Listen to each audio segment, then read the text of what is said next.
Hey, this is Matt from InvestiQuant. Today is Tuesday, April 27, 2021. Yesterday, the markets consolidated up at all-time highs, and today is the day before the FOMC announcement. So the FOMC announcement is out tomorrow at 2 p.m. Eastern Time.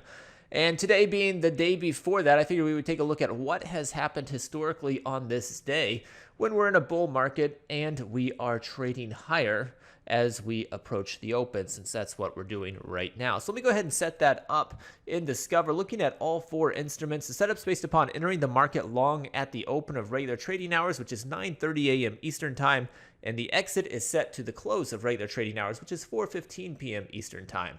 Now, currently the market is trading higher in the overnight session, so I'm going to add that to this test by going to the opening filters, and in the gap direction category, I'm going to click on gap up.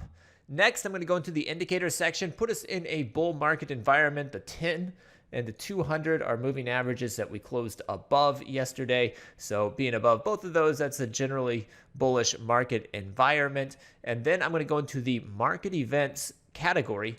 I'm going to say today is the day before the FOMC announcement. So that's right here in the day before market events section. It's also available in the active today. If you want to just click on it right there, that'll get it added to the test as well. Now I can click on view results.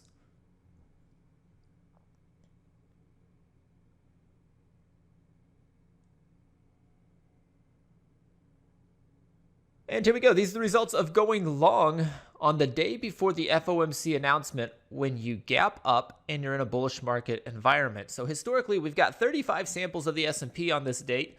The NASDAQ has 35 samples, the Dow has 40 samples, and the Russell has 32 samples. And the win rates on these are all very bullish. The ES coming in at 66% of these have closed above the open on this day when gapping up. The NASDAQ, 63%.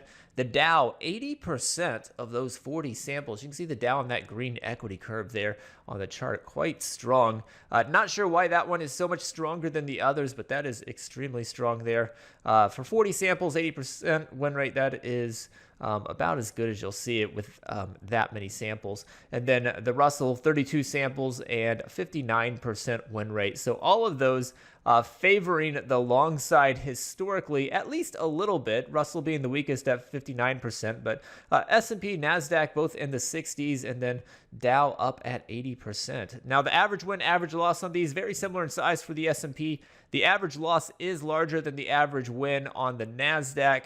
The average win is actually larger than the average loss on the Dow, which has that super high win rate. And then Russell, average loss a little bit larger than the average win. So as far as average moves in the winning or losing direction, they're kind of mixed. However, the win rates have favored the upside in this scenario. So hopefully you found that helpful. Good luck today, and we will see you next time.